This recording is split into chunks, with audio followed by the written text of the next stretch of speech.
Hugh Colton, Town and Country TV, staying in touch with the communities we call home, the great things that happen within them. Well, everybody's heard of this, and if you haven't, you want to make sure that you do. It's called the annual Kilt Run right here in Perth, Ontario.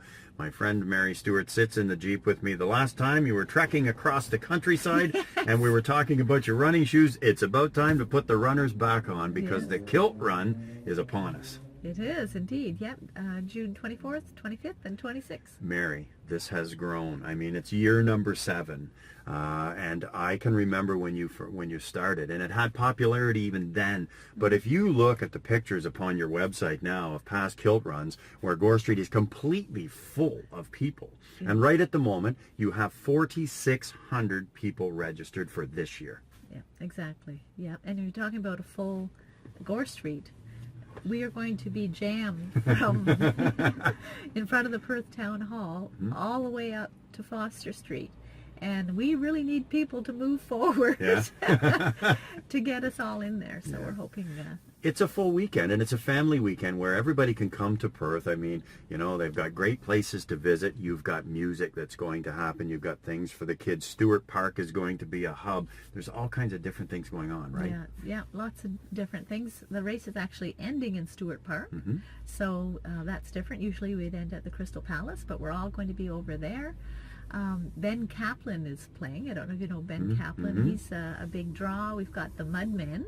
So there's a couple big burly guys there, and they're donning their kilts and whatnot. So they're in the afternoon as well. And we've got these harp twins. Tell me about the harp twins. Like, am I going to see twins walking around this playing harps? Where are they going to be? That's really? Exactly right. Yeah. They've got 3 different performance times. One is the Friday night at the Scotch tasting, so at the Stone Cellar. Those tickets are going crazy. And then you can go right next door to the Studio Theater and hear Everything Fits, which is a family fiddling and dancing group. And they are amazing. So we're really hoping that that'll fill up as well. And then, of course, we move into Saturday. We've got the face painting. We've got Dr. Kaboom. We've got... the kids run, too, don't you? The kids run, yep. 4 o'clock Saturday afternoon. And that's a different location as well. So that's going to be running down Gore Street. Okay. So we're starting the wee lads at Conway's menswear corner there. And they're heading down towards downtown. And then we just move up a little as the ages get bigger. And of course there's the wee warriors.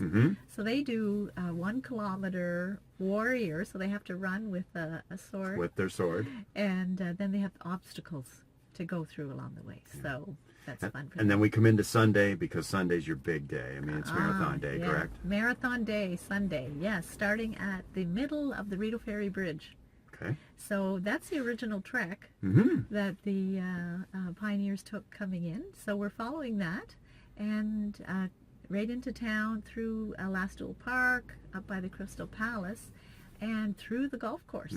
So we've got 3 kilometers in there that they'll be going through, and then we're into Tay Valley Township. Yes. So pretty much half of that marathon is winding its way through Tay Valley Township. And are you telling me it all finishes at Stewart Park?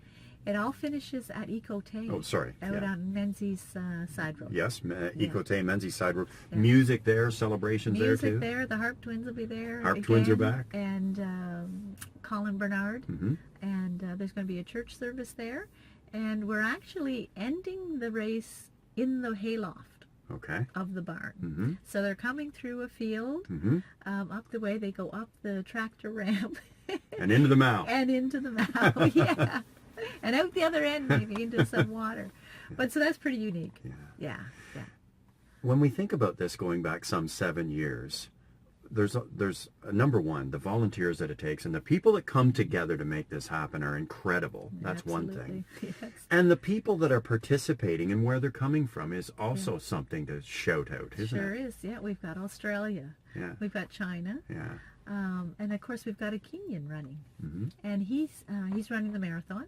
And he does a 2:06 marathon. 2:06 marathon. Which is that's fast. So it's kind of going to be fun to see how fast he's going to do that one. And Tuk Tuk Tuk. Wow. Yeah, all over the place. And the locals. I mean, the local contingent has grown and grown and grown.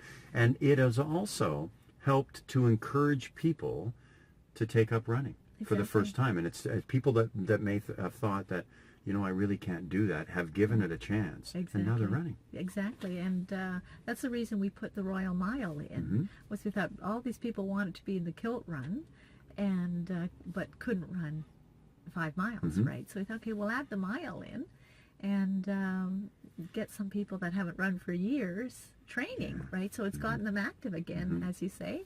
And I put on a special training program just for those people that haven't run since high school or want to run with their grandson, or and so I've had I've got an 80-year-old in my group, so we've been slowly training for the last couple months, and they're doing awesome. It's turned into a year-round thing. I mean, Mary, I see people running with you in the middle of winter. Yeah, I do. On a Saturday morning when I'm, touring the area of Eastern Ontario that we do, I can see people out training with you and running with you. So that's something that has been encouraged through things like the Kilt Run. I mean, when you talk about 4,600 people registering to race at the Kilt Run this year, that's a big number. Does that mean we're doubling the town of Perth? I have to think you really, with the people that are going to come into this community, and as well, we say thank you to the volunteers and we say thank you to the businesses, because everybody, as they come together as a team, enable things like this to happen. Right, exactly. Yeah, unbelievable.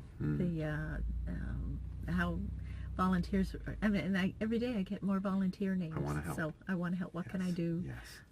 Put me down for something. So we have an awesome volunteer coordinator who takes that task on, and we have team captains, so we're all divided up into our various tasks, and then they take on a lead, and it's it's like a well-oiled machine, because you've learned through your time in doing this, and after within 7 years you learn a lot of things of what to tweak, what you need to work on, what has been very successful, and believe me, it's successful. At 4,600 people coming to run in the annual Kilt Run, it's the 24th, 25th, 26th of June. You have a wonderful website as well for anybody that wants further information. I mean, why not stop into the Running Goat and see Mary and spend some time, buy some shoes, and run in the Kilt Run? That'd be a great thing. Exactly. But also, to check out that Kilt Run website. That's what to do, right? How do they do that? Yep. So it's Perth Kilt Run 2016. That's easy. Yep. There's if you want to enter the shortbread competition, just click under forms, and there's a form that's happening again in the park this year. We've got 3 Scottish judges, so get your Scottish flair into those shortbread. Scotch tasting, follow the Harp Twins, run on Sunday, kids run on Saturday. I mean, you come into Perth on Friday night and spend the whole weekend. Exactly. That's the idea. Yeah. Thanks for doing this. It's a great thing, and it continues to grow, and it's nice to be able to see communities as they work together, things like this, keep on moving forward. Excellent. And good luck. Thank you.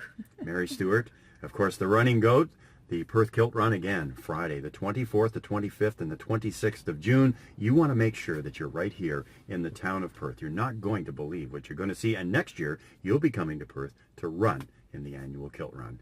Hugh Colton, Town and Country TV.